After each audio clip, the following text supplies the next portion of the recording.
Olá, a paz do Senhor para todos, que a paz de nosso Senhor e Salvador Jesus Cristo esteja sobre sua vida e sobre a vida da sua família.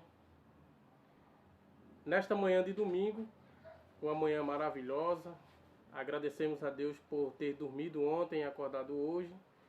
E hoje queremos falar de um assunto muito importante, que é sobre as consequências do pecado dos nossos primeiros pais, Adão e Eva. E eu tenho algumas perguntas a fazer. Afinal, nós herdamos ou não as consequências do pecado de Adão? Afinal, nós pagamos um preço? Nós sofremos ou não por causa do pecado de Adão? Bom, eu estou fazendo essa pergunta porque durante muitos anos, no período da Idade Média propriamente dito, houve alguns teólogos, alguns estudiosos, até mesmo teólogos cristãos, tá? Considerados pais da igreja, reformadores, que negavam essa possibilidade de que o pecado de Adão atingisse toda a sua descendência, toda a sua raça, toda a raça humana. Ou seja, esses teólogos e pensadores afirmavam que o pecado de Adão atingiu apenas ele mesmo, ele, a mulher e a serpente, que são os três personagens envolvidos ali quando Adão come do fruto proibido. Mas nós vamos provar, através das Escrituras Sagradas, que o pecado de Adão atingiu sim toda a raça humana e toda a sua descendência. Por isso nós sofremos, pagamos um alto preço e só podemos nos libertar dessas amarras, dessa maldição, vamos dizer assim, através do sangue de Jesus Cristo, porque a Bíblia nos diz que o sangue de Jesus, ele nos purifica de todo pecado. Amém? Então vamos lá. Primeiro eu quero iniciar deixando bem claro que o pecado de Adão afetou não somente a si mesmo, como também a toda a sua descendência. Todos nós pecamos. Isso está em Romanos capítulo 6, quando Paulo diz que todos nós pecamos, todos pecaram e destituídos estão da glória de Deus, ou seja, afastados estão da glória de Deus. E Paulo diz em Romanos capítulo 5 que por um só homem entrou o pecado no mundo. Este homem aí é Adão, claro. Mas também por um só homem entrou também a esperança da redenção desse pecado, que é Jesus Cristo. Então o apóstolo diz que todos nós pecamos. E todos os descendentes de Adão estavam presentes nele. Quando Deus criou Adão visando toda a raça humana. Até porque é a partir de Adão e Eva, a partir do primeiro casal, que se forma a primeira família. Adão, Eva, Caim e Abel. Então toda a raça humana estava presente nele. Tanto poderia ser potencialmente como seminalmente. Ou, no sentido jurídico, tá? Legalmente. Já que como cabeça da raça humana ele era o nosso representante legal. Então, Adão é considerado como cabeça da raça humana, tá? Cabeça da raça humana. Até porque, como já falei, a partir de Adão e Eva se formou a primeira família. No sentido jurídico, juridicamente falando, como o nosso representante legal, Adão pecou em nosso lugar e, consequentemente, nós recebemos as consequências legais dessas suas escolhas. ou da sua desobediência. Em outras palavras, Adão tinha uma procuração passada por Deus, com poderes sobre toda a humanidade, e quando ele fez uso dela para o mal, as consequências de seu pecado foram diretamente imputadas para todos os membros da sua posteridade, que somos todos nós. Isso está descrito na palavra de Deus. Então vejamos o que o apóstolo Paulo diz em Romanos capítulo 5, versículo 18 e 19. O apóstolo Paulo diz assim: pois assim como por uma só ofensa, o pecado de Adão, claro, a ofensa aí é o pecado de Adão, veio o juízo sobre todos os homens para a condenação, assim também por um só ato de justiça. Que ato de justiça é esse? Ato de justiça aqui, Paulo está se referindo à morte de Cristo na cruz e o derramamento do seu sangue. Por um ato de justiça, veio a graça sobre todos os homens para a justificação da vida. Por quê? Como pela desobediência de um só homem, Adão, muitos foram feitos pecadores, assim, pela obediência de um só, Cristo, muitos serão feitos justos, ou muitos serão justificados. Então o apóstolo declara aí, enfatiza de forma clara, que assim como por um só homem o pecado veio ao mundo, mas também por um só homem, que no caso aí Cristo, todos nós seremos justificados. Claro, aquele que aceitar Jesus como Salvador. Tá?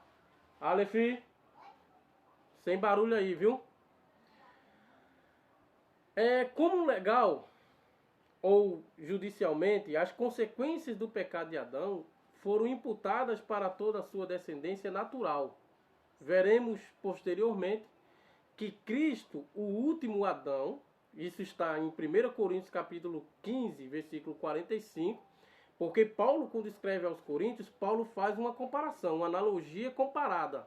Ele coloca Adão, o primeiro homem, como o primeiro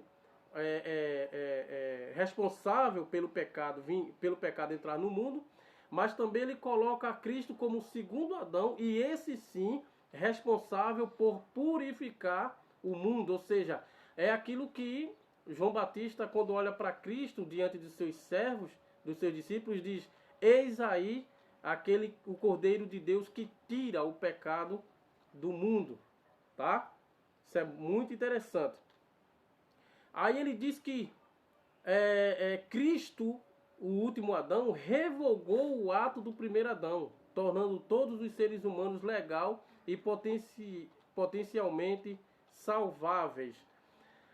O que Paulo quer dizer é muito interessante. Paulo está querendo dizer o seguinte, que se fosse depender de Adão, ninguém seria salvo. Porque todos nós estamos debaixo da maldição de Adão, ou seja, todos nós fomos feitos, como Paulo diz em Efésios, filhos da desobediência. Que desobediência é essa? Desobediência de Adão e Eva, ao comer o fruto proibido. E, consequentemente, nós nos tornamos filhos da ira. Da ira de quem? Da ira de Deus. Em que Deus prometeu derramar toda a sua ira sobre a raça humana, tá? E principalmente sobre aqueles que não se convertem, aqueles que não se arrependem dos seus pecados. Então todos nós estávamos destinados à condenação eterna, dependesse de Adão.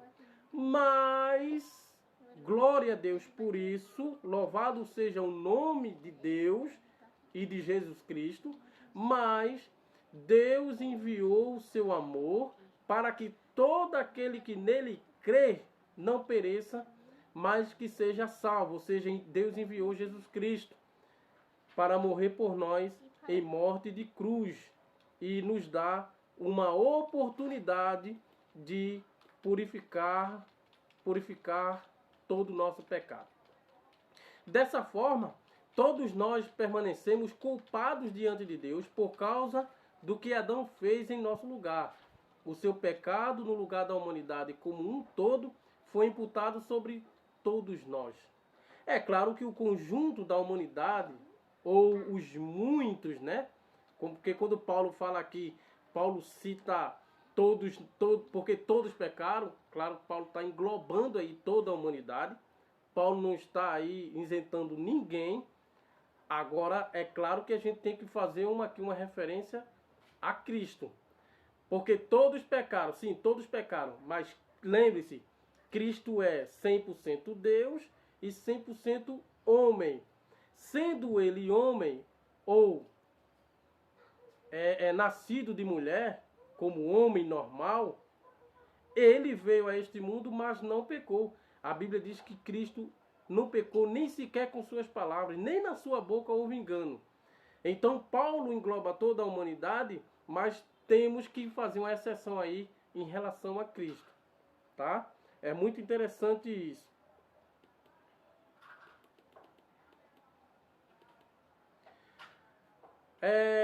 Os efeitos transmissionais do pecado de Adão.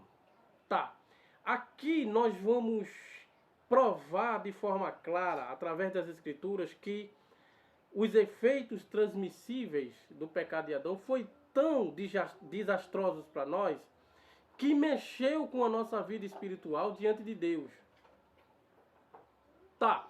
Quando a Bíblia fala que Adão e Eva, após ter comido o fruto proibido, Deus os expulsou do jardim, ali a Bíblia está se referindo a uma morte espiritual.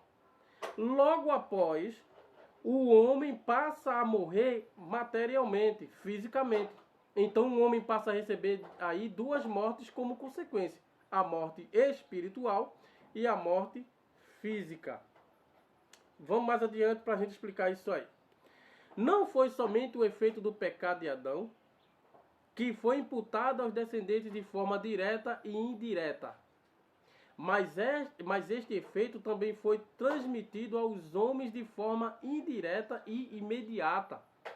Toda pessoa que é naturalmente gerada a partir de Adão, isto é, cada um dos seres humanos, acaba por herdar uma natureza pecaminosa deste nosso ancestral primitivo.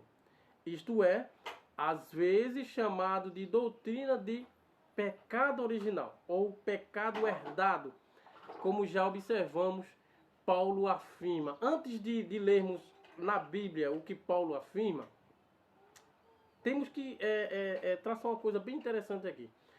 A doutrina do pecado original, por vários anos, foi muito comentada, muito debatida, foi tema de muita controvérsia, muita polêmica.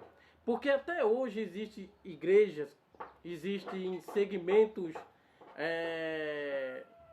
cristãos, segmentos religiosos que negam essa ideia de pecado original.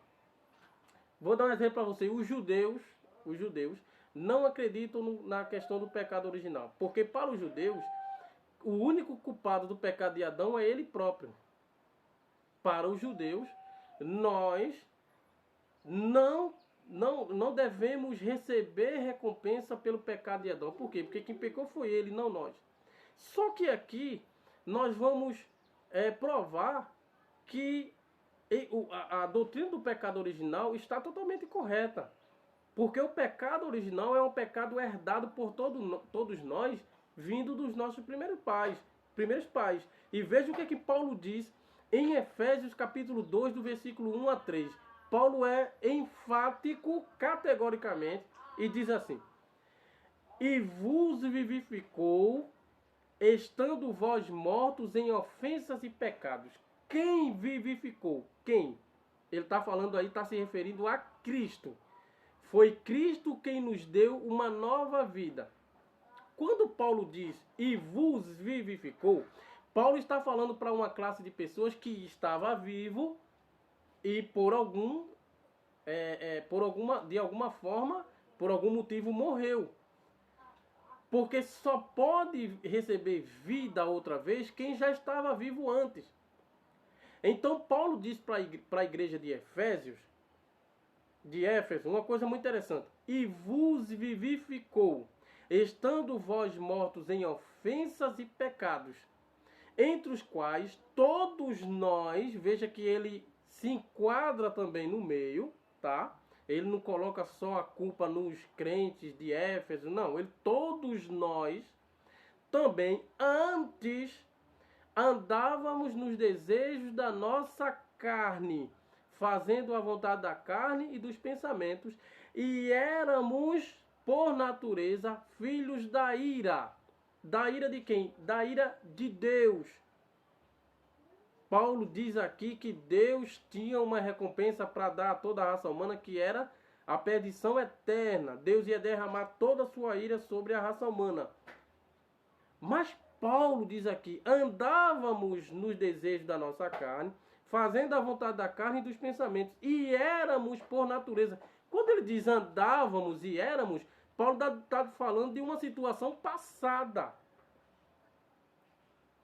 Situação passada. Mas agora, Paulo diz que nós, que aceitamos a Cristo como nosso único e suficiente Salvador, agora nós estamos vivos e nos livramos desta ira de Deus. Tá? Como os outros também, ele diz, como os outros também. Os outros quem? Tá? Que ele está se referindo aí aos outros pecadores que não se arrependem dos seus pecados, que não reconhecem que é um pecador e que acha que não precisa de um Salvador. Somos pecadores não somente porque pecamos. Isso é muito interessante entender isso aqui. Mas também porque já nascemos em pecado. E sendo pecadores por natureza, afastados e desprovidos da salvação, inevitavelmente, somos e fazemos aquilo que nos é natural, o pecado. Lembre-se, Paulo fala em Gálatas, capítulo 5, versículo 22 em diante, Paulo fala sobre duas naturezas que existem dentro do ser humano. A natureza que obedece à carne e a natureza que obedece ao espírito. Tá? Então o ser humano, ele é naturalmente conduzido a fazer as obras da carne. Por quê? Porque nós nascemos naturalmente pecadores. Nós nascemos de uma maldição, já entre aspas, já coloquei isso aqui, uma maldição que veio lá dos nossos primeiros pais, da desobediência, do pecado. Tá? E Paulo diz assim, quando eu penso em fazer o certo, o mal já tenho feito, o que é errado eu já tenho feito. Então Paulo, por várias vezes nas suas cartas aos Romanos, aos Efésios, aos Gálatas, né, a Tito, a Timóteo, aos Filipenses, a Colossenses, Paulo, Alefi, que foi que eu falei com você, meu filho? Que quando eu estivesse falando aqui não fizesse barulho.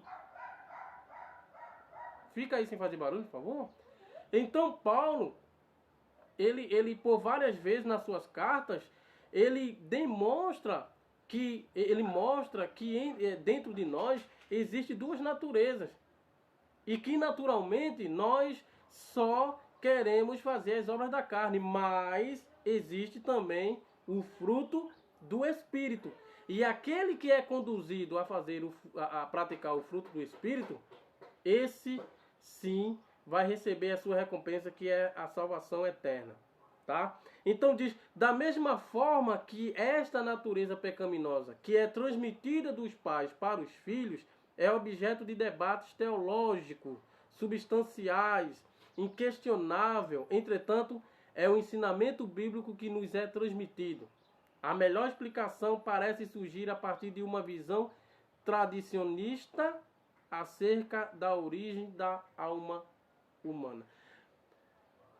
Isso é muito interessante. Por que é muito interessante? Porque muito antes do Novo Testamento, Davi já tinha se referido ao pecado original, tá?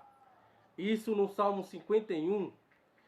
Quando Davi ele peca, ele tomou a mulher de Urias, ele adulterou, que Deus mandou o profeta Natan lá, que o profeta fez toda aquela parábola, e Davi disse, esse homem é digno de morte, e o profeta diz, esse homem é tu tomaste a ovelha de um pobre que não tinha nada, e aquela coisa, toda aquela parábola. Após receber esta palavra, Davi caiu em estado espiritual tão decadente, ao ponto dele se arrepender de forma sincera. E no seu arrependimento, Davi diz a Deus, Como se ele estivesse dizendo a Deus assim, mas eu já nasci em pecado. A minha mãe me concebeu em pecado. As palavras de Davi é bem clara quando ele diz, quando eu nasci, eu já nasci de um estado espiritual decadente, pecaminosa. Porque toda criança nascida de uma conjunção carnal entre pai e mãe é herdada, traz a herança desse pecado, o pecado de Adão. É o que Davi estava querendo dizer. Tá? Isso é muito interessante. Os efeitos relacionais do pecado de Adão. O pecado de Adão também teve um efeito imediato sobre o seu relacionamento com Deus, com os outros seres humanos e com o meio ambiente no qual ele estava inserido. Eu vou chamar a sua atenção aqui para esses três aspectos. O pecado de Adão afetou de forma imediata, tá? Afetou de forma imediata esses três aspectos: o seu relacionamento com Deus, com os seres humanos e com o meio ambiente. E eu quero chamar a sua atenção para uma coisa aqui, para que você entenda esses três aspectos de forma brilhante. Primeiro, os efeitos do pecado de Adão afetou o seu relacionamento com Deus. A queda de Adão afetou o seu relacionamento com Deus de diversas formas. Vamos falar primeiro da separação espiritual. A separação espiritual, ela se dá quando Adão e Eva são expulsos do jardim. Quando eles são expulsos do jardim, lembre-se, a Bíblia diz que ao cair da tarde, ao virar da noite, ou seja, quando o sol estava se pondo, ali sempre Deus se revelava a Adão e Deus conversava com Adão no jardim do Éden. Havia uma comunhão tremenda entre Adão e Deus, mas isso antes do pecado, antes da desobediência, tá? Depois que Adão desobedeceu, depois que o primeiro casal desobedeceu, eles estavam nus. Como eles estavam nus, eles se esconderam de Deus, porque eles perceberam que Deus é tão puro de olhos, Deus é tão puro na sua essência. Aliás, eu quero dizer até que Deus não é puro. Porque se eu disser que Deus é puro, eu estou dando base para alguém pensar que Deus um dia já foi impuro. Não.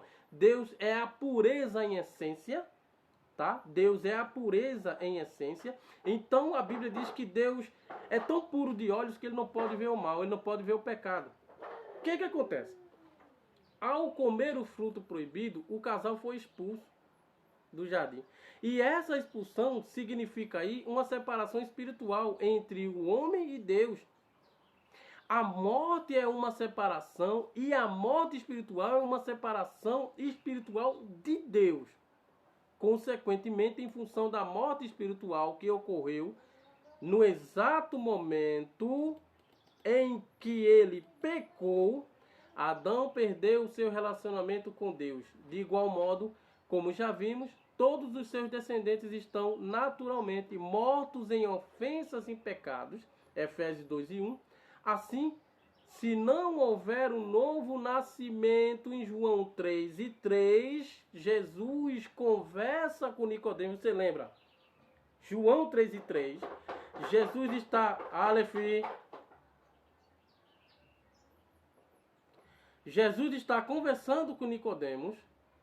E nessa conversa, Jesus oferece a Nicodemos dizer o seguinte: olha, Nicodemos, se tu não nascer de novo, tu não entrarás no reino de Deus. E o que é o novo nascimento? O novo nascimento, segundo as palavras de Jesus, o novo nascimento é alguém que está morto e recebeu uma nova vida. E como é que se recebe uma nova vida? A nova vida só se recebe através de Jesus. Todos nós estávamos mortos espiritualmente, destinados a ir para a perdição eterna. Aí vem Jesus na cruz do Calvário, deu a sua vida, derramou seu sangue para nos purificar deste mal, desta mancha, e assim nos salvar. Então, está escrito em Isaías capítulo 59, se eu não estou enganado, versículo 1 e 2, o profeta diz que o pecado faz separação entre Deus e o homem, porque Deus não tem conexão com o pecado. Deus não compactua com o pecado. Deus ama o pecador, Deus quer salvar o pecador, é a natureza de Deus querer salvar o pecador, mas também é a natureza de Deus não compactuar com o pecado. Então, a partir do momento que o homem pecou, ele foi expulso do jardim, ele recebeu a separação espiritual de Deus. E Jesus conversando com Nicodemos, Jesus diz que tem que haver um novo nascimento para que possa receber, herdar o reino de Deus. Nicodemos fez uma pergunta interessante. Nicodemos perguntou: pode um filho voltar para o ventre materno e nascer de novo? Tal, aquela coisa toda. E Jesus não estava falando disso. Jesus estava falando: Nicodemos, o homem, no seu estado pecador, pecaminoso, ele não tem como ter comunhão com Deus. Então precisa de uma nova vida, Nicodemos. Precisa de uma nova vida, precisa de um novo viver, um novo renascer na vida dele. E é o que o profeta Abacuque pede no capítulo 3 do seu livro, quando ele pede a Deus para que Deus reavivasse a sua obra dentro de Jerusalém. Abacuque viu que o povo de Israel estava mortos espirituais. Espiritualmente estavam todos mortos, todos eles. E Abacuque, vendo aquela situação decadente, aquela situação espiritual em que Israel se encontrava, de desobediência, de idolatria, de falta de justiça, onde os ímpios prevaleciam, onde a maldade prevalecia, Abacuque viu que todos ali estavam mortos, espiritualmente falando, e ele pediu a Deus que Deus lhe desse uma nova vida para o povo, concedesse um novo viver. Reaviva, ó Senhor, a tua obra no meio dos anos. Dai-nos uma nova vida, um novo viver. É isso que Abacuque viu e clamou a Deus. Então o novo nascimento está inserido nessa questão de se libertar das amarras de Adão, porque também é conhecido como a regeneração. O que é regenerar? Regenerar é alguém que estava sujo e se lavar, se limpar. Tem uma coisa muito interessante que eu li uma certa vez em um livro, eu não recordo agora o título do livro, mas eu recordo a frase, que diz que Deus nos deu a alma como um lençol branco. E era tão branco, branco assim como o cabelo de Jesus que João viu no livro de Apocalipse. Branco como a neve, tá? Mais branco do que a lã, como a neve lá. Então o que acontece? Deus nos deu a alma como um lençol branco. E esta alma tem que voltar para Ele como um lençol branco. Mas o pecado manchou esse lençol. Ou seja, o pecado manchou a nossa alma. E só tem uma forma da nossa alma voltar para Deus branco como a lã. Como é? Aceitando o sacrifício de Cristo na cruz e recebendo o banho do seu sangue. Porque está escrito em Apocalipse que as nossas vestes têm que ser lavadas no sangue do Cordeiro, no sangue de Cristo. E as vestes aí não é essas vestes que nós vestimos no dia a dia. São as vestes espirituais. É a nossa alma que precisa ser lavada no sangue do Cordeiro. E só há uma possibilidade da nossa alma ser lavada no sangue do Cordeiro. É aceitando a Jesus como Salvador. Reconhecermos que somos um pecador. Então, sem a regeneração, sem o novo nascimento, sem reconhecer que nós somos um pecador e precisamos do sangue de Jesus, nós não seremos salvos. A nossa alma não receberá o banho do sangue para purificar na presença de Deus. Todavia, a morte espiritual não deve ser mal compreendida como guardando relação com, por exemplo, a noção dos seres humanos serão tão depravados a ponto de terem perdido a capacidade de compreender e responder à mensagem de Deus. No próprio contexto da carta aos Efésios, conforme vimos acima, ou seja, aquilo que a gente leu antes, Paulo fala da salvação da morte espiritual como algo que vem por meio da fé. Isso está em Efésios capítulo 2, versículo 8 e 9, quando ele diz assim: pela fé sois salvos, sereis salvos, ou sereis salvos por meio da fé. Isso não vem das obras, é um dom de Deus. Não é homem algum que faz isso por nós. É a nossa fé em Jesus Cristo. Outras figuras de linguagem que descrevem a depravação total, de igual modo, sugerem que o pecador não está morto no sentido de não ser capaz de compreender e aceitar a salvação pela graça de Deus. Por exemplo, o pecador está... Isso é o que diz aqueles que defendem a depravação total, né? Como os calvinistas lá período da Idade Média, período da Reforma. Mas na verdade é que o pecador, ele precisa sim de Jesus Cristo como Salvador, tá? E ele tem sim a capacidade de responder aos apelos de Deus, ao chamado de Deus ao arrependimento, tá? Isso é muito interessante. Bom, por que o pecado de Adão afetou a sua relação com Deus? Porque a partir do momento em que ele peca, ele recebe em sua mente a vergonha e a culpa. Lembre-se, antes do pecado, Adão se apresentava a Deus da forma que ele foi criado, nu, e não se tinha vergonha. Conversava com Deus, aquela comunhão linda de amigo para amigo. Depois do pecado, entra agora a culpa e a vergonha em sua mente. Por isso ele se esconde. De acordo com Romanos capítulo 5, o ato de desobediência de Adão foi um pecado, uma ofensa, que resultou em condenação. É com base na lei que se declara que toda a boca esteja fechada e todo mundo seja condenável diante de Deus. Por quê? Porque ninguém pode se justificar diante do seu Criador, já que todos nós estamos debaixo da condenação do pecado.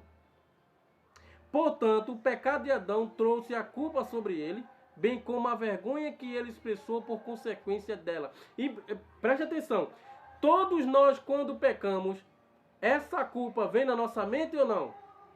Pare para imaginar aqui comigo. Quando nós pecamos, essa culpa vem na nossa mente ou não?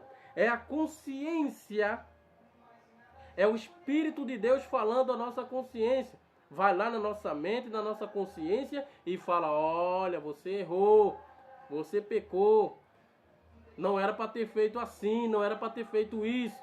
Então o que é que acontece? O que acontece é que essa culpa vem na nossa mente e, consequentemente, a vergonha também. Porque através da culpa nós não queremos nos apresentar diante de Deus, porque sabemos, algo espiritual dentro de nós diz que nós fomos vistos por Deus, que Deus vê todas as coisas, que Deus observa todas as coisas. E ao ver todas as coisas, observar todas as coisas, ele viu quando a gente errou. E muitas vezes acontece isso na vida do crente. Claro, eu não estou dizendo aqui que o crente não vai para a casa de Deus porque pecou, não. Muitas vezes, na grande maioria das vezes, o crente peca e não tem coragem para ir para a casa de Deus. Por quê? Porque ele sente vergonha. E sabe que a qualquer momento Deus pode falar, pode se revelar. Glória a Deus por isso. Perda de comunhão. Adão tinha comunhão com Deus? Tinha, conversava com Deus. Deus lhe deu a oportunidade, a autoridade de dominar os animais, os peixes do mar, colocar o nome nos seres, tanto dominar na esfera reino animal, reino vegetal, reino mineral, mas após o pecado, Adão perde essa comunhão, tá? Adão não perdeu somente o seu relacionamento com Deus, mas também a sua comunhão com o Criador. Adão não queria mais conversar com ele, preferindo se esconder no jardim. Tá? Glória a Deus. Os efeitos do pecado no relacionamento com os outros seres humanos. Junto com a perda do relacionamento e da comunhão com Deus, o relacionamento entre Adão e outras pessoas também foi afetado. O pecado teve um efeito horizontal, bem como vertical, que fica evidente nos dois eventos que se seguiram. Ou seja, o que é que acontece aí? Aqui tem uma coisa muito interessante. Antes do pecado, os filhos de Adão viviam... Antes do pecado, eles não tinham filhos, claro. Calma aí, para não adiantar aqui as coisas. Mas observe, se Adão e Eva não pecassem, e eles consequentemente tivessem famílias, que ele é a base, é o pai de toda a família, todas as famílias, os seus filhos não teriam aquela desavença e um não mataria o outro. Porque só houve o assassinato devido à consciência do pecado de Adão. Então, duas coisas até agora o pecado afetou, que nós vimos. A comunhão do homem com Deus e a comunhão do homem, o relacionamento do homem com os seres humanos. O que acontece? A falta de amor. O homem passou a ter ódio do outro. O homem passou a assassinar, tirar a vida do outro por coisas banais.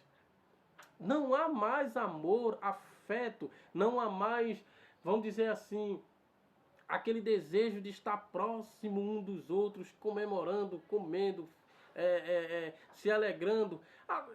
Até ficam por alguns momentos, mas depois vem o ódio, o rancor, né? Aquela coisa, um guardando ódio do outro, rancor, e vou me vingar, e a vingança, entra aí o desejo de matar, o derramamento de sangue. Então, o assassinato, o primeiro assassinato veio através da consequência do pecado. Tá? Isso é muito interessante. E para acabar os três aspectos que eu falei para vocês, primeiro, o pecado afetou o relacionamento de Adão com Deus. Segundo, o pecado afetou o relacionamento de Adão com seres humanos, ou seja, um homem com o outro. Agora nós vamos ver como o pecado afetou o relacionamento de Adão com o meio ambiente. O pecado de Adão afetou o seu relacionamento com Deus, com os outros seres humanos e com o meio ambiente. Antes da queda, Adão e Eva haviam sido designados para subjugar a terra. Eles deveriam lavrar, ou seja, trabalhar, guardar, cuidar do jardim e de toda a terra que estava ali. E não destruí-lo, dominar sobre ele, mas não arruiná-lo, cultivá-lo, mas não poluí-lo. Contudo, depois da queda, a ligação que Adão mantinha com seu meio ambiente também foi rompida. Surgiram, aí a Bíblia é clara quando diz, surgiram os espinhos e os cardos. Doravante, ele precisaria trabalhar exaustivamente e obter o seu sustento com o suor do seu rosto. O que acontece aí? A terra foi criada por Deus. Meu filho, desça. Não atrapalhe não, por favor. A terra foi criada por Deus para alimentar o homem. Mas após o pecado, o homem teve que se alimentar do suor do seu rosto. A terra não produzia espinhos para furar o homem, para atingir, para ferir o homem. Mas depois do pecado, espinheiros começaram a surgir. Os cardos começaram a surgir para ferir o homem. Os animais começaram aí a ter medo do homem. Os animais começaram aí a atacar o homem como forma de defesa. Antes do pecado isso não acontecia. Então o pecado, ele mexeu até com a natureza. Veja o que Paulo diz. Veja o que Paulo diz em Romanos capítulo 8, versículo 20 e o versículo 21. Porque a criação ficou sujeita à vaidade. Que vaidade é essa? A palavra vaidade aqui sujeita à vontade do homem. Não por sua vontade, ou seja, não pela vontade da criação, mas por causa do que a sujeitou. Na esperança de que também a mesma criatura será libertada da servidão da corrupção para a liberdade da glória dos filhos de Deus. Ou seja, Paulo diz que a criação, que a natureza ficou sujeita à vontade do homem, não porque a natureza quis, mas porque o homem pela sua maldade, a sujeitou. E aí, Paulo vai dizer que a natureza geme. Ou seja, o que é que Paulo quer dizer? Paulo quer dizer que a natureza começou a sentir dores. Começou a sentir dores. Observe. Se você parar para observar comigo, você vai chegar a uma conclusão que isso aqui que nós estamos falando, biblicamente, é correto. Está certíssimo. Observe. Antes da queda, Adão tinha comunhão com Deus. Depois da queda, perdeu essa comunhão. Tá? Só Cristo é o caminho para levar o homem de volta a Deus. Antes da queda, Adão tinha comunhão com os seres humanos, ou com as pessoas que viviam na sua época, com Eva, com... Depois, os seus filhos, um começou a matar o outro. E começou a partir daí, derramamento de sangue, a vingança, o assassinato, o roubo e essas coisas.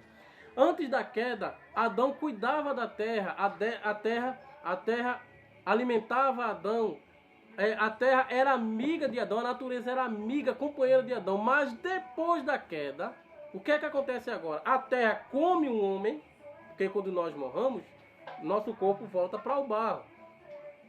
E como consequência do pecado, o barro vai comer. Come um homem.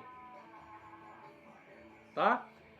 O que é que acontece? A natureza atinge o homem. Veja aí que os mares estão avançando sobre as cidades, procurando o seu lugar de origem. Os animais estão saindo dos seus habitats, e estão invadindo os espaços do homem. E estão coagindo o homem, estão colocando medo no homem. Por quê? Porque o homem é mau. Não é que os animais são maus, é que o homem é mau. Os homens são maus. Então, quando a cobra ataca um homem, ela está se defendendo. Quando um jacaré sai de uma lagoa, de um lago, de um rio e vai atacar um homem, ele está se defendendo. Quando o leão sai da selva, porque o habitat normal do leão, natural, é a selva, mas a gente vê leão nas cidades, a gente vê jacaré nas ruas, a gente vê cobras nas casas, a gente vê escorpiões, proliferação de escorpiões em todos os lugares.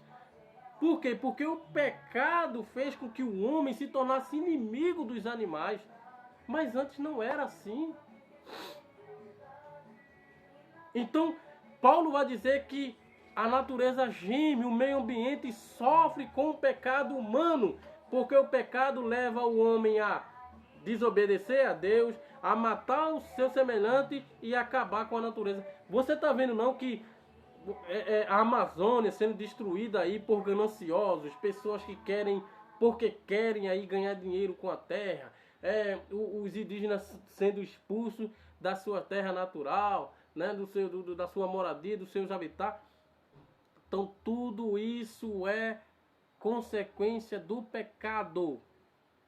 Então aqueles que defendem a teoria de que o pecado de Adão só atingiu ele mesmo, tem que parar para analisar as escrituras sagradas. Que as escrituras sagradas nos diz que o único que nos limpa de todo pecado é Jesus Cristo. Glória a Deus. Glória a Deus. Então, a palavra de Deus, ela é bem clara. Ela é bem clara. O pecado também afetou a questão do livre-arbítrio do homem. Por que do livre-arbítrio? O que é livre-arbítrio? Livre-arbítrio é você ter poder de escolha. Você escolher para onde vai, você escolher o que vai comer, você vai escolher o que... Livre-arbítrio. Tá. Só que esse livre-arbítrio, ele tem um espaço. Esse livre-arbítrio não pode ir além daquilo que o homem possa fazer. Observe. Eu, quando era criança, eu via sempre os meus avós, os mais velhos, conversando, dizer que tudo demais é veneno. Tá, tudo demais é veneno. Essa frase aí, talvez eles criaram e não perceberam por que criaram. Mas é uma frase bíblica. Não está na Bíblia, por favor, não está na Bíblia. Mas é uma frase bíblica. Por quê? Vamos lá. Por que comer demais é veneno? Porque o homem não pode ultrapassar aquilo que o seu corpo permite. O meu livre-arbítrio me diz que eu posso comer o que eu quero, sim, mas às vezes o meu organismo não pode comer certos tipos de coisa.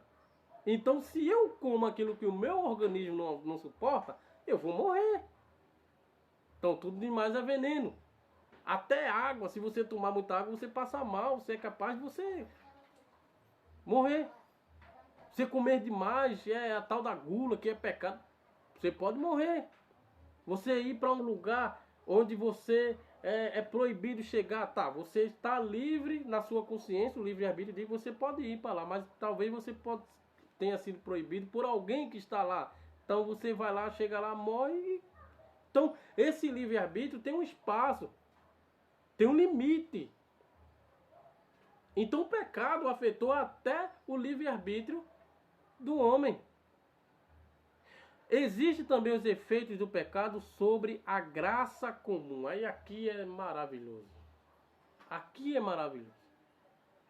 Os efeitos do pecado sobre a humanidade decaída são tão devastadores que sem a graça comum de Deus, isto é, sem a sua graça não salvífica que está disponível a toda a humanidade, claro, através de Cristo, a existência da sociedade ficaria inviabilizada e a salvação seria inatingível.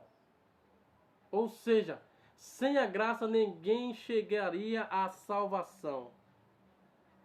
No Antigo Testamento, no Primeiro Testamento, no Antigo Testamento, mostra como Israel e os povos vizinhos de Israel eram guiados por leis. Cada nação tinha sua regra de conduta, suas leis. Quando Cristo veio ao mundo, Cristo mostra agora que nós não estamos mais debaixo da lei. Ou seja, a lei, aliás, a lei não foi criada para salvar ninguém. Mas os povos da época tinham um conceito de que lei salvaria. Só a obediência à lei salvaria. Então, Cristo veio nos libertar das amarras desse pensamento de que lei liberta, lei salva, e nos deu a oportunidade de vivermos pela fé, mas fé que não desobedeça à lei. É uma coisa meio difícil de explicar, mas é mais ou menos assim. O Brasil tem, tem uma Constituição, todo país tem uma Constituição. Então você é crente, você não pode desobedecer à Constituição do Brasil porque você é crente. Ah, Cristo me salvou, então eu posso fazer o que eu quero. Não. Tá lá um semáforo, luz vermelha, o amarelo e o verde. O verde é para seguir, o amarelo é para prestar atenção e o vermelho é para parar. Se você avança o sinal no vermelho e mata alguém, você tem que ser culpado por isso, porque você infligiu uma lei. Então eu sou crente, aceitei Jesus como Salvador, como meu Salvador, mas eu não posso fazer o que eu quero, eu tenho que obedecer uma Constituição. Mas essa Constituição não me salva de nada, quem me salva é Cristo. Quem vai me levar a uma vida espiritual eterna com Deus é Cristo. E não a lei, e não a Constituição. Deu para entender? Tá, então, por que o pecado afetou o relacionamento do homem sobre a graça comum? Primeiro, os efeitos legais do pecado, que está descrito em Romanos capítulo 5, produziriam uma culpa insuperável. Segundo, os efeitos obscurecedores do pecado nos impossibilitaria de discernir o mal como o mal. Terceiro, os efeitos enganosos do pecado tornariam o pensamento e as ações racionais praticamente impossíveis. E quarto, os efeitos aviltantes do pecado seriam destrutivos tanto para nós quanto para os outros. Então, a graça, que significa um favor não merecível, ou seja, um favor que Cristo fez na cruz e que nós não merecíamos e não merecemos, também foi afetada pelo pecado. Mas graças a Deus que Cristo não levou em conta os tempos da ignorância. Graças a Deus que Cristo não levou em conta os tempos da ignorância. Porque se Cristo levasse em conta os tempos da ignorância, nós já estávamos no inferno há muito tempo. Então, eu quero encerrar dizendo que... Vai ter que encerrar agora. Eu quero encerrar dizendo que nós somos herdeiros, sim, das consequências do pecado de Adão.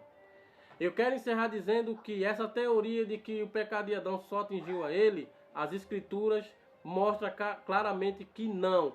Todos nós nascemos sobre o peso do pecado de Adão. Todos nós já nascemos com a natureza pecaminosa. Mas Cristo, oh glória, morreu na cruz para nos libertar dessas amarras, dessa condenação.